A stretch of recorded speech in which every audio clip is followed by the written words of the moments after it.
We're in Fresno, California. Just finished installing a Bradford White 50 40-gallon natural gas water heater. Up at the top, we gave you some new fittings here.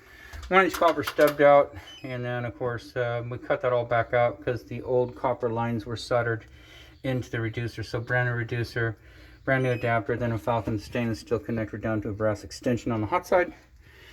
Cold's going to be identical, except we put a valve on first. The watts quarter turn, so quarter turn off, quarter turn on.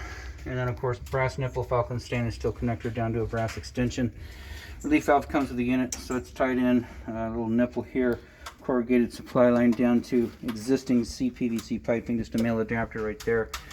We've checked it, there's no weeping. You do want to monitor this, after we leave, things run for a while, things settle in, and they're the rubber gaskets, so please monitor this for any water.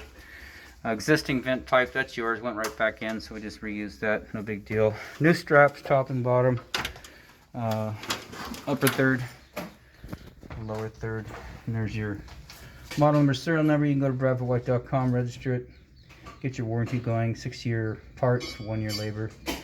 And then of course down here, brand new gas shutoff valve, brand new gas connector over to the controller. We're gonna go ahead and get it lit.